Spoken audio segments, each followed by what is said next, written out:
In this unassuming tin box is a Denise board, and this is not my Denise board. This belongs to one of my patrons, Craig, and it does not work. Craig asked me if I would be prepared to have a look at it, and since he was in the area, I said we'll bring it over and we'll take a look. So here it is, and let's take a look. So the only thing that I know at this stage is that it doesn't work. So let's just take it out. It's not actually screwed in, fortunately. A quick look at this. So there's no RAM card in here. That's okay. This is my original RAM card. It still doesn't work because the chips are blown. But I've got some new chips that I can just replace it with. Right. First things first, let's have a look at the chips. Right. Just checking they're the right orientation. Yes, yes, yes.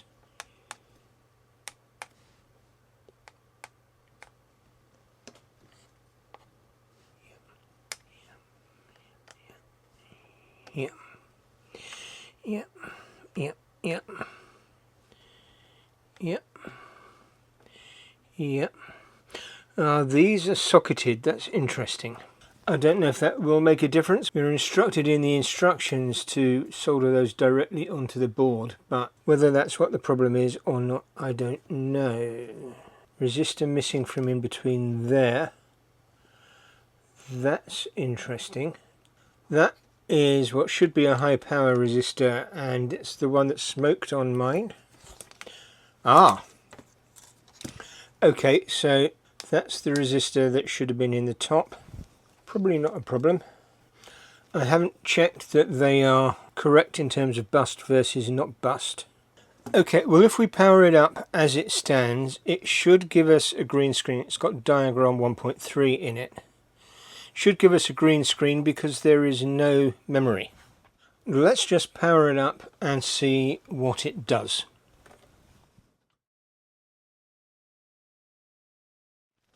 Okay, before I power it up, I thought I'd better have a look at the chips themselves and make sure it's all the right chips in all the right places. And yeah, everything seems to be fine until we come to these two up here, which are the RS232 line driver and line receiver. So they're a pair for MC1488 and MC1489. Okay, I hope you can see the problem. So this is an MC1489, which is correct. This is an MC1488, which, oh dear, it's an MC1489. That is the wrong chip. Yeah, I don't know exactly what the effect of having the wrong chip in there is going to be, but you've got all sorts of stuff going on. This is doing level conversion from TTL to RS232 line voltage, which is 12 volts, I think, and back again. So yeah, you're going to have stuff on there that shouldn't be on there. So this chap is definitely wrong, and I think that probably could stop it from working. So let's hoik him out, and I don't know if I've got another one of those, but with that out, I wonder if it's now going to work. I mean, it's not going to do RS232, but it might actually do stuff. So let's plug him in and just see what he does. We are expecting a green screen. Blue light comes on the power supply. We need to short these two pins.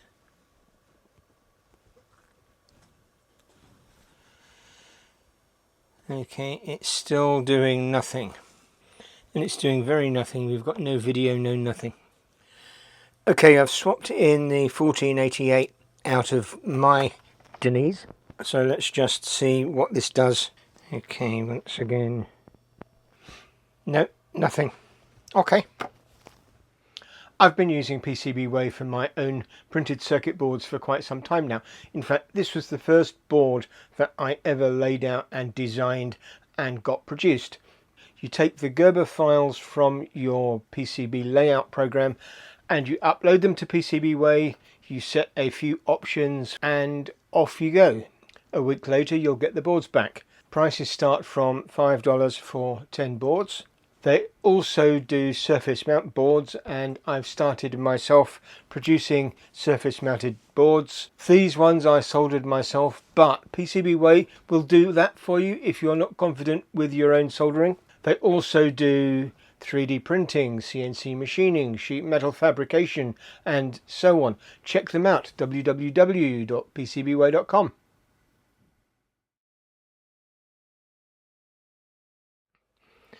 Now I'm assuming that this is a standard sort of Molex power connector, which means that in theory we should have ground in the middle, plus 5 volts on one side and plus 12 volts on the other. So we can measure this. I've jumpered the power lead.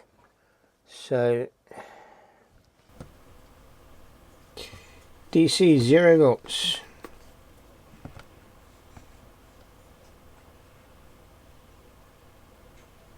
DC 0.08 volts. So that's pretty much nothing. And indeed, if we look across one of these 244s between ground and 5 volts, so that's going to be ground, that's going to be 5 volts, 0.085. So we saw that on there. We have no voltage. Let's turn it off. Okay, I'm going to take that out and just quickly measure across ground to 5 volts. 140 odd ohms, so that's okay. It's not a dead short, but we're not getting any power into the system. So that could be that the galls have died, because with this having the wrong chip in it, that might well have put power onto somewhere that it shouldn't have done and killed something. I put my diagram in here because it's the shorter version. This is the longer one with top 2 pins cut off. But I know this one works, so I just put it in there just as a check. It didn't make any difference. So I think the next thing that I'm going to try is to swap my 2 chips out of there and stick them in here and see if that actually does the job. Or alternatively, stick these 2 into mine and see if they don't do the job. Okay, correction, it's that one and that one, not that one. So let's try this one first. Okay, this is the one out of mine.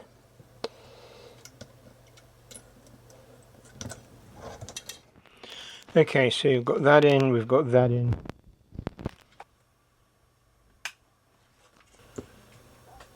Nope. So let's try this one.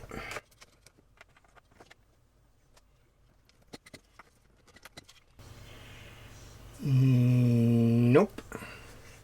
And just to verify going the other way, this is my machine, so we'll put the 2 chips out of there into mine.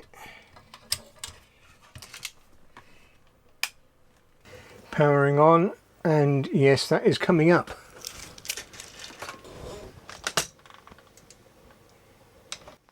So it's red because there's no connection to the power connection to the floppy. But that shows that these 2 chips are fine.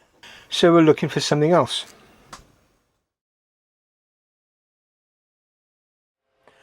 So I think we need to have a look at the power on circuit and just see what's happening. So I've printed out the schematic. So there we go. We're going to start off by looking at the power switch input, which is the 2-pin header on the bottom of the PCB that goes to our little power switch, or as we've been doing, shorting the 2 pins together. So one pin goes to ground, which is pin 2, and the other one is labelled as power switch. And so we need to look and see where that goes. And this takes us onto this other sheet. And we're looking at U30. And U30 is this chap, the big Atmel, whatever that number is. So we've got our two power connectors here, and that takes us, here we go, power switch, also reset switch, takes us to pin 26. So that this is a 28 pin thing, so pin 26 is there, and we can beep that. Let's just get our beepy thing. I'll sit that there so you can see it.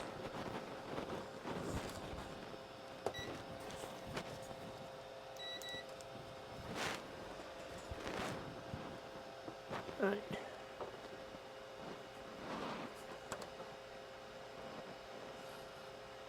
Where are we? There we are.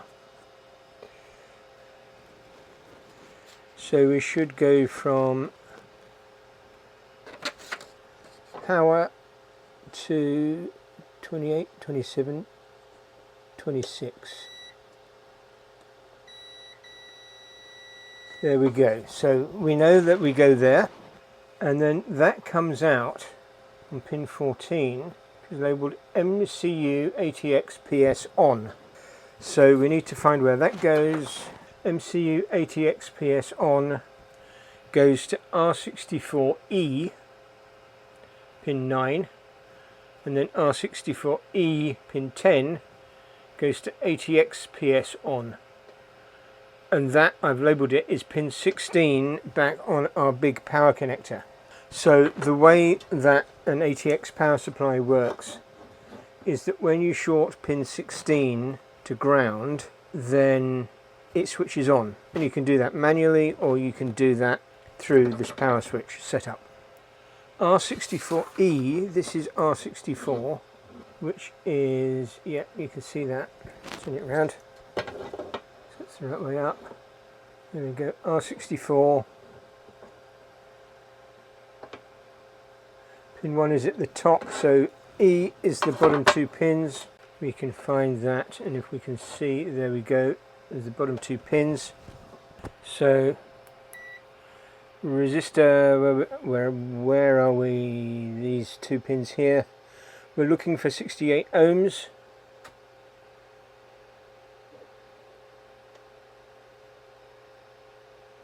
$67.7. There you go.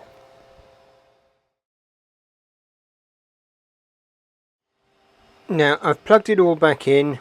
It's simply got the monitor lead in there, and I'm using my power supply, and this is just a power reset switch, plugs in.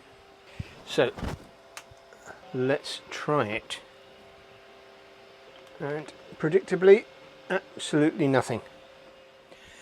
And now I've got the ATX power on line shorted to ground, which is the pin, well, either side of it. So we will see what that does. We should not need to press the button in this case. We've got a black screen. So now let's have a look under the infrared, and we'll see if we've got anything going on.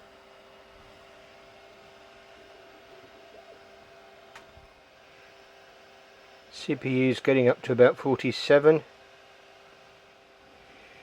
And those video transistors are getting quite hot. Let's just see what happens on the scope. So we're looking at pin 26 for the input and pin 14 for the output when we press the switch. So this is a 28 pin chip. So that's pin 26.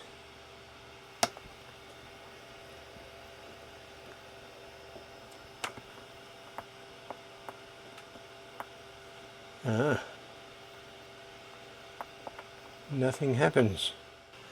And that's pin 14. Nothing happens. Well, the reason for that is because I didn't turn the power on. Okay, so let's look at pin 26, this time with the power actually on.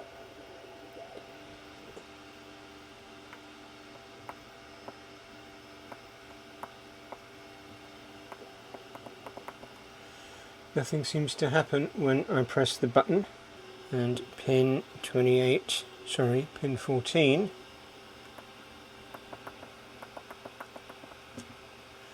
Again, nothing seems to happen. So let's take that switch off. So that's pulled high, that's pulled low.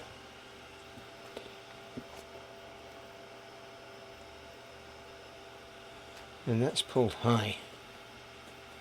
So this should, whoops. So this should force it low. And it does. So this is the output. And that does nothing. The output is high, which is correct for don't turn this on.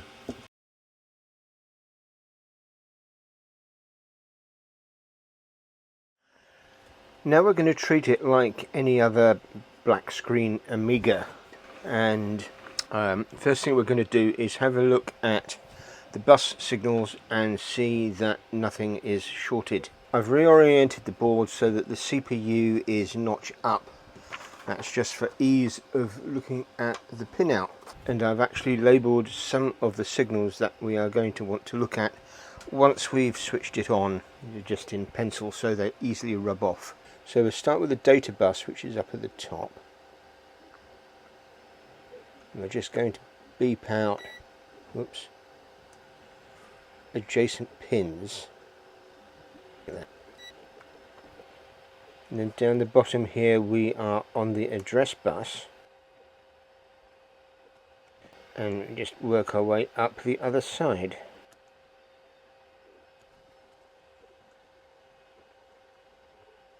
Okay, so none of the address and data lines at least beep out as being shorted. So the next thing that we want to look at is going to be the reset, the clock, and the various bus error and halt lines. So let's repower it, turn it around the usual way. I'm going to attach that lead to this pin here, which is ground, and that is going to be the ground for our scope.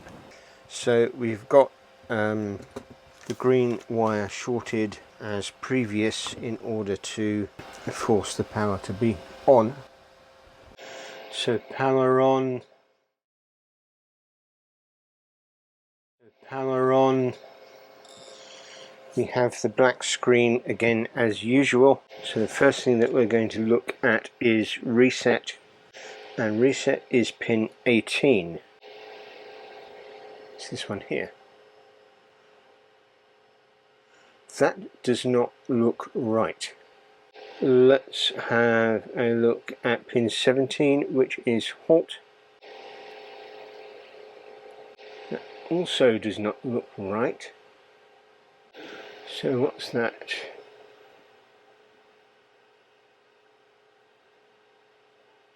10 microseconds per division, so 10, 20, 30, 40, 50, 60, 70,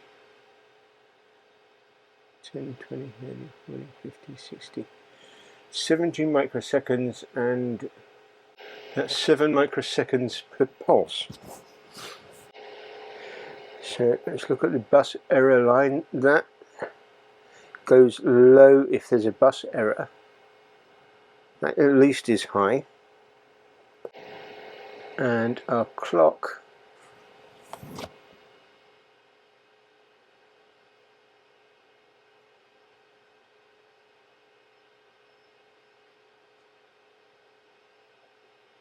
this should be 7 megahertz.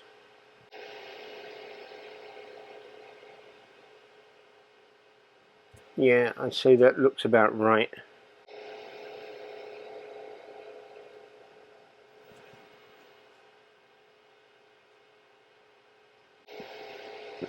That's VMA.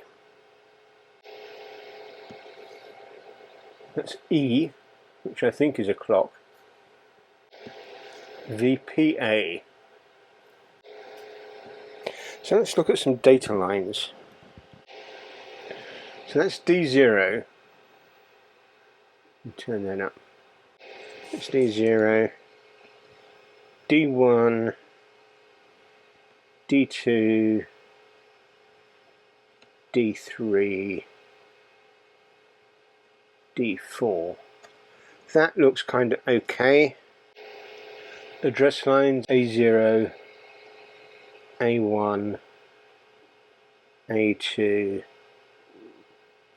A3, A4. So the address lines look okay, the data lines look okay, the halt line looks okay. Let's read write. That seems to be okay. So reset. That, I think, is our problem. So the next logical step was to go through all the resistor packs and check that they're the right thing, because I know that from my own Denise board I double checked and triple checked and there was still a wrong one. So I went through and checked them against the schematic bomb, and you can see that there. So I found two resistors that were basically swapped, and they are R55, which is down in buried in here, and R50, which is up here. And you can see R55 is a 4K7 bust resistor, and R50 is a 4K7 isolated resistor. And so if we measure, so we'll do this one first, R50, and that should be 4K7 isolated. Pin 1 is at the bottom next to the Agnes, and this should be isolated. So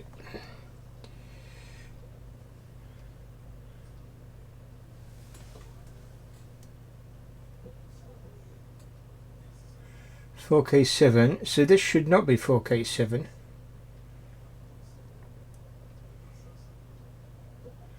but it is,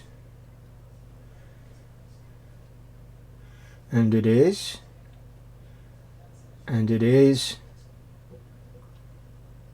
and it is. So that should be isolated, but it is bust.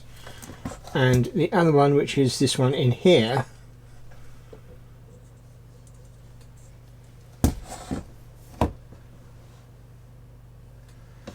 and the top here is pin 1, so this should be, again it's 4K7, but it should be bust, so that should be 4K7. Nope. Nope. So we can move down here, 4K7, 4K7. So basically these two resistors are swapped, and we need to swap them back. So I'm going to hoik them out, and because this is a multi-layer board, that's going to be a messy job, so we'll come back when that is done. So those are out. We just need to do a bit of cleanup, and then we can put them back in the correct place. So what I'm just going to do is put some flux on. We'll need to clean these resistors up as well, because they are covered in flux. Cut a length of solder braid, and then what we'll do is basically suck up the remaining solder and then clear the holes. You cut off a short length of this stuff so that it doesn't act as a giant heatsink on the entire roll, and then the flux will help it to soak up. There we go. U4 I took out simply so that I had better access to the resistor array. Wasn't very much I could do about access down in that trench. So I've measured these resistors and they are fine. I've noted down on the piece of paper that this one is 4K7 separated and this one is 4K7 bust. so we can double check the right position, and this is my OG parts list. So R50, 4K7 isolated, R55, 4K7 bust. So, and we can see from the legend that is R50, that is R55. Pin 1 is this end, pin 1 is this end. So let's do R55 first. This is the bust one. There we go, that's in. Now we have to secure it in place. I'm going to use a piece of that foam. So there we go, that's that one in.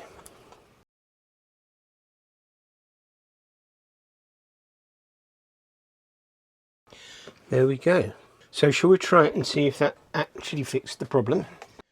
Right, it's all hooked up together. I've taken the little strap out from here so that it's not going to automatically power it, which means that we'll need to short out the power pins. So let's see what it does. Right, here we go, power pins.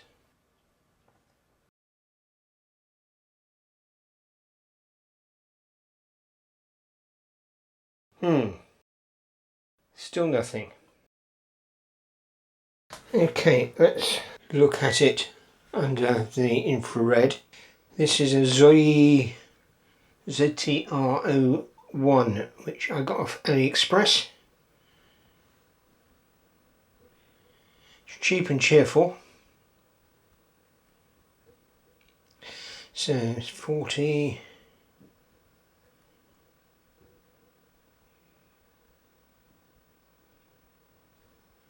29, 28, 47 the CPU, but nothing glowing red hot.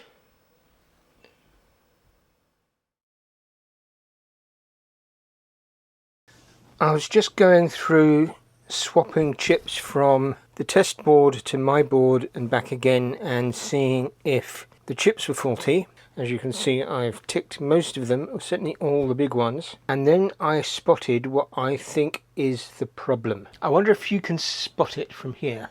I'll give you a second. Have you seen it? That's mine. That's the test board. He in backwards, so let's swap him over. I'm going to try and get this out by the traditional method. I don't know if it's going to work. Let's give it a try.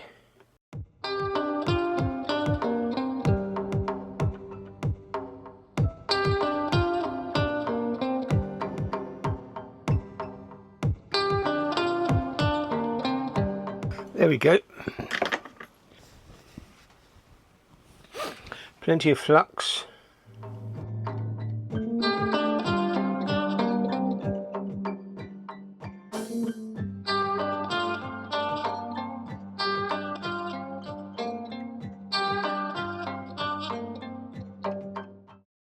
I wonder if that being in backwards has fried something else.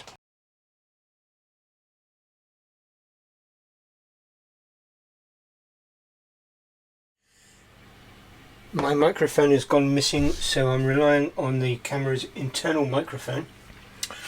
So we've got the chip for there, and we've got the capacitor for there. So let's put them in. 1488, that's correct. So that's that. Now this, we definitely want to make sure it goes in the right way, and the arrow needs to be pointing south. And that's the old one. Don't be silly, I don't need to put that in. This is the new one. So arrow pointing south. And it says negative on it. Same value.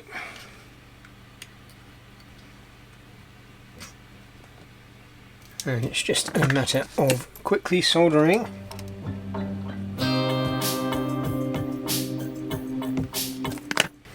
There we go. Double check, arrow pointing that way. So let's hook it up and see if that has actually fixed the machine.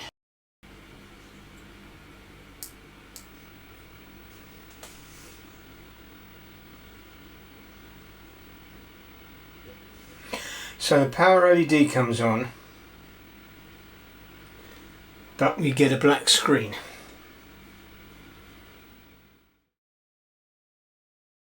Okay, I have plugged the serial port into my Mac, which you can see over here.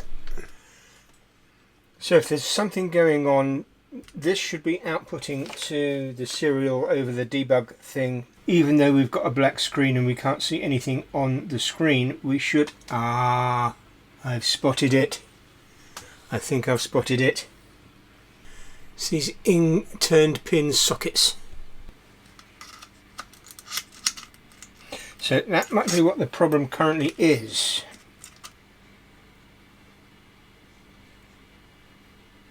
It's the curse of the turned pin socket. They are the most horrible things ever invented.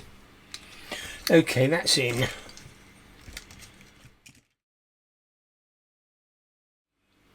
We've got the terminal set up here. This is ready for us to press the power button. We fixed that. We've got that in there connected. The screen is on and ready. Here we go.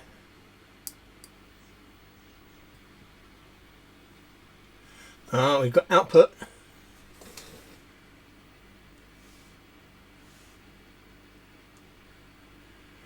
Right, I would not expect to see anything happen in the memory because we haven't got any memory attached. That's going to be a long while anyway, so let's just stop this. I'll stick the memory stick in from my machine and see if that makes a difference. Okay, let's see if we get something different. Right, here we go.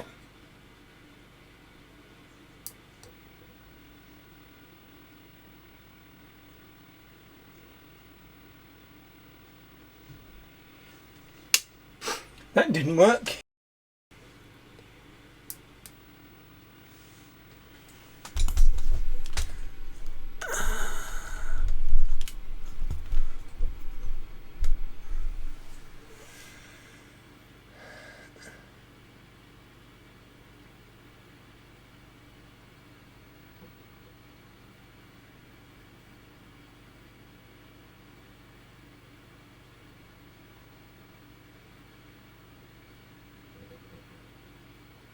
Okay, it gets through the initialization and the diagram, it goes through to the TTY, but nothing is coming out on the screen.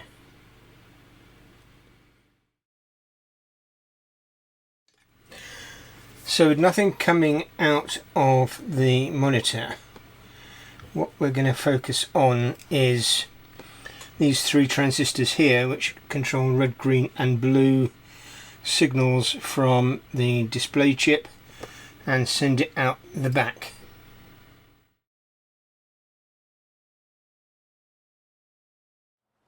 So I think I found it now. I started having a poke around because we've got no video output, so I had a look at the schematic for the video output, and this is it. Essentially we've got red, green and blue going through. This is effectively the hybrid circuit but brought out to discrete components. We have, let's start from the Denise end, we have red, green and blue outputs from Denise that go into these buffers. They are 74HC245s, and U14 handles red and green and U15 handles blue and some other stuff. So the 4-bit values for red, green and blue go into these resistor divider networks, which produces, so you've got 1K, 2K, 4K and 8K, so that produces like a color ramp for each of these signals, or a grayscale ramp I guess, for each of these signals, which then goes through this transistory thing and then out to the socket. So this is fixing, I guess, the video levels. So I had a look at that and we've got nothing coming out of anything. Even without the RAM in, we should be getting a green screen, and so we should see stuff on the green channel, but we were seeing nothing. So I followed it back. I thought, okay, maybe the HC245s are 40. So I probed the other side of that, and there was still no signal. So I took those out because maybe they were dragging it down to ground or something, and there was still no signal. So I then looked at the Denise. Here is the pinout of the Denise, and I went through every single one of these, and you can see we've got input outputs. Some of it is the data bus. We've got the register address buses, and those are inputs and IOs. And then we've got the red, green and blue and some clock stuff. All of that was doing what you would expect. The input outputs, the data was all doing what you would expect. The clock stuff was fine, but there was nothing on the outputs. So when I got to 5 volts VCC pin 19, there was nothing. So we had no VCC. So I had a look at it on the PCB, and sure enough, this resistor here, you might remember this resistor because this is the one that's let rip with the smoke on my machine. So this is a sort of power resistor that goes between regular VCC and the video VCC for the video circuit. And this is a really weird bodge. I'm going to turn it around sideways so we can see it. So this is a bit of a weird bodge, and it has been done from the top. Turning it around again, you may or may not see it, but the socket here is melted. The VCC supply for the Denise chip is pin 19, and guess which pin is pin 19? Yes, it is this one. So I think what I'm going to do is take that resistor out and put it in properly, because I don't like it sticking up like that, because if you put a board on there, that's VCC supply, and you really don't want to be shorting that out to anything. So I'm going to take that out, put it in properly. Sorry, that's my meter. And then, well, before I do that, why don't we put the Denise back in? Hopefully you can see the voltage there. 1, 2, 3, 4, 5, 6. That should be VCC.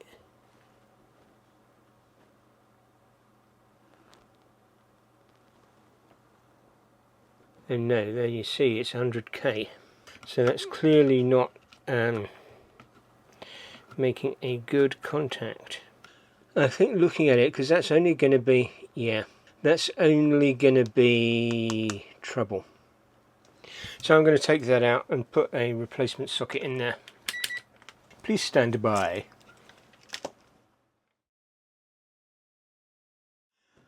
That's out and cleaned up. So now we put the resistor back in properly, and I don't have any 48 pin sockets, so I've got two 24s.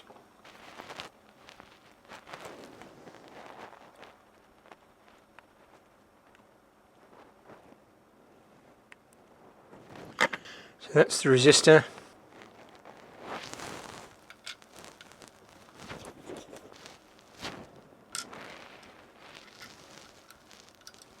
We'll just solder that up and we should be done.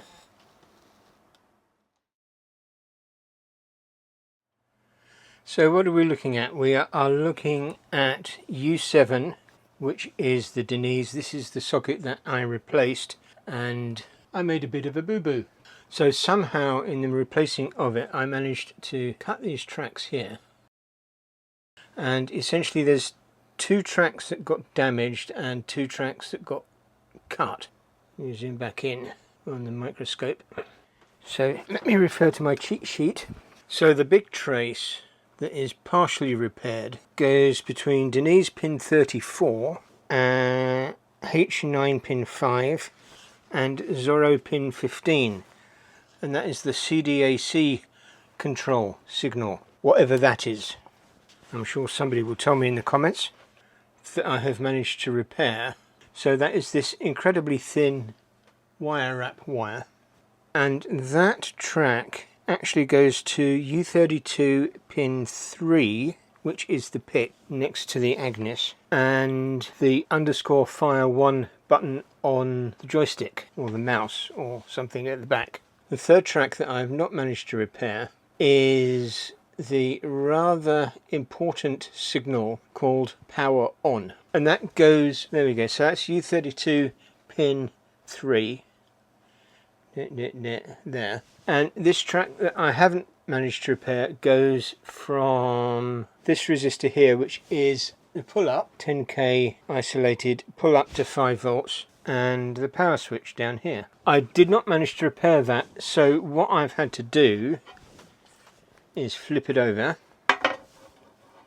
put in a bodge. So the bodge wire goes from R30, pin 1 of R30, down to pin 26, I think, of the Atmel controller, which is connected to the power switch. So all the chips are taken out at the moment because they are currently in my Denise, on the grounds that it seemed like a good idea to just check everything actually worked. So my chips are all on the bench. This is my cheat sheet. My chips are all on the bench, so I need to transfer that back into there and mine back into mine, and then we'll be ready to give this another test and see if it works. So I'm going to put the chips back in and then we'll give it a try.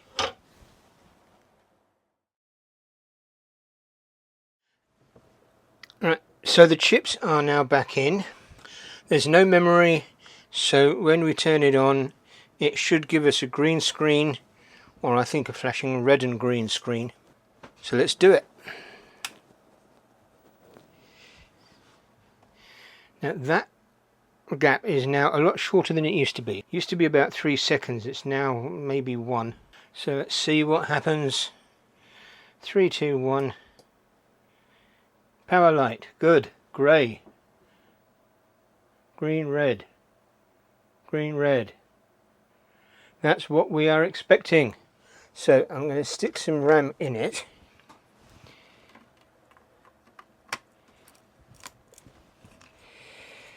This is off my machine that came from Andy at Hack Build Restore.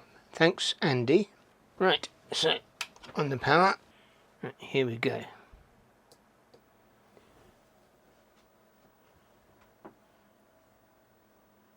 Okay, that's disappointing. So there is still something else.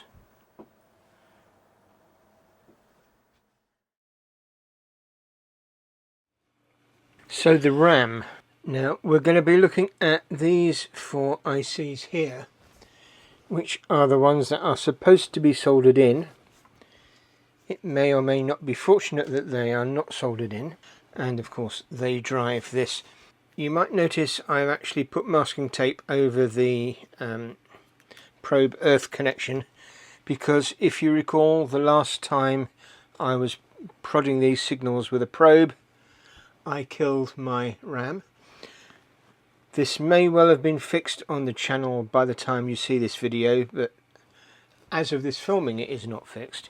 I have scribbled out a little diagram that tells me as a kind of cheat sheet what is going on, and this is the signals on the sim. So we've got the address bus, which is BDRA0 through BDRA8. There is actually a BDRA9, but that doesn't go directly to the sim. That goes through R62 and R63, which are networks, to U11, which is that one, and that is 74F373, which is an octal latch. So that's feeding the address lines. Then we've got the data lines, which I haven't drawn on here, strangely enough, which go directly to the data bus. RAS and CAS. So 2 RAS lines, RAS 0 and RAS 1. They go through resistors to U9, which is this one. That's a 74F244, which is an octal buffer. That also handles the write enable line, which goes to pin 3. Again, these all go through resistors, so it's possible that these resistors are incorrect and that is blocking the signal. We shall see that and determine that.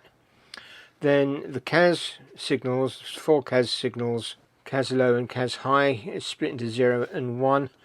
They go through U10, which is down in this corner, and that is a 748 HCT139, which is an octal, sorry, not an octal, which is a dual 1 of 4 demultiplexer.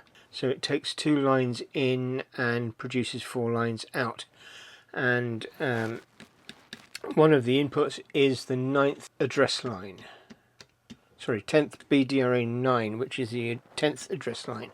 So our job to start with is going to be to look at those signals and see if they are doing something. Protected.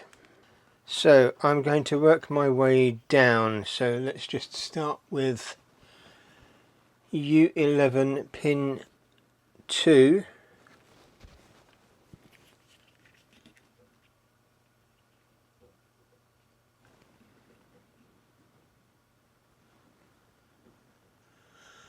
Nothing on that. The input to that is pin 3. Let's start that again with the machine actually turned on. Right, machine is on. So U11 pin 2.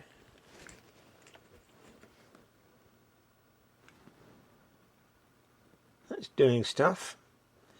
Pin 5, 3, 4, 5, that's doing stuff. 6, that's doing stuff. Okay, I am not going to understand this because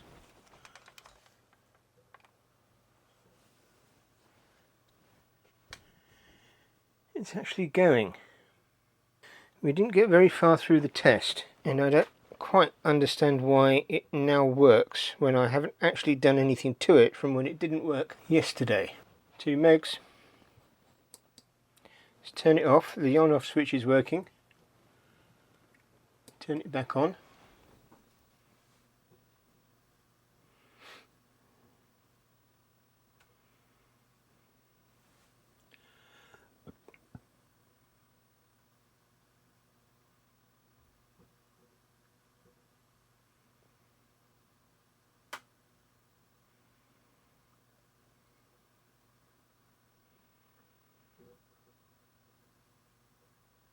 I don't quite understand that, but we'll take that as a win. I'll plug the keyboard back in and we'll try doing some more tests. I never know if it goes in the top one or the bottom one. Let's try the top one. I don't know if you can see this, but the keyboard lights are flashing, which is interesting. I'm not sure that they should be doing that.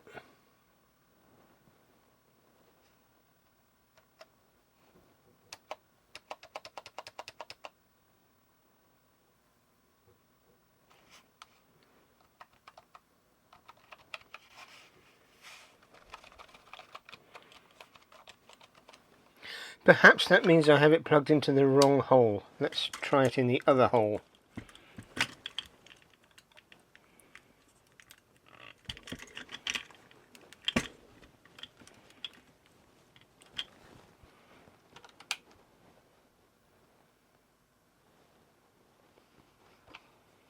Right, we had a single flash and it's now not flashing.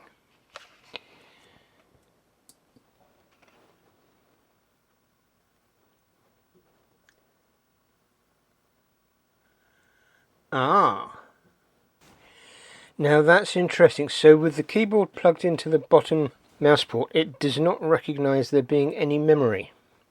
Let's try it in the top one again. It's doing the flashy.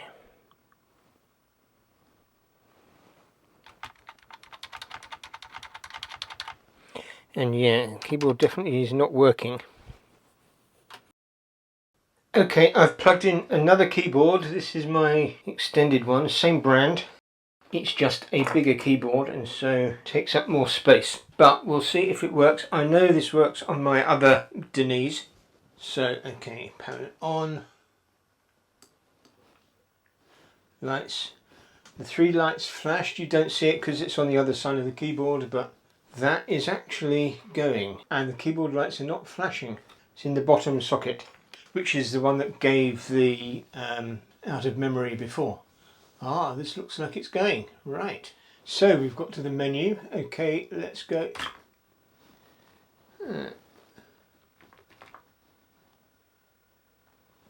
Two. Hopefully this is going to go through and show everything is okay.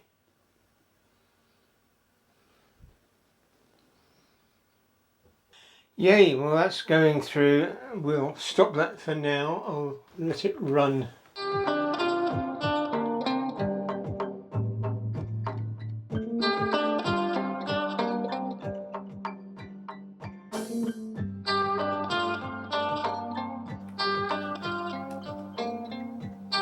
RGB.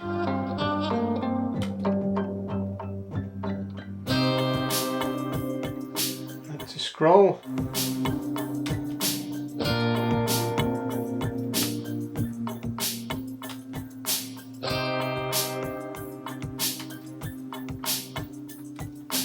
So there we go, it does appear to be working.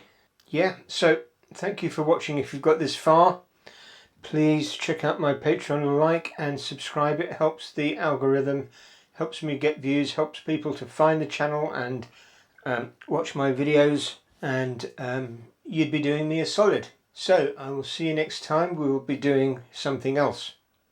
See ya. Bye.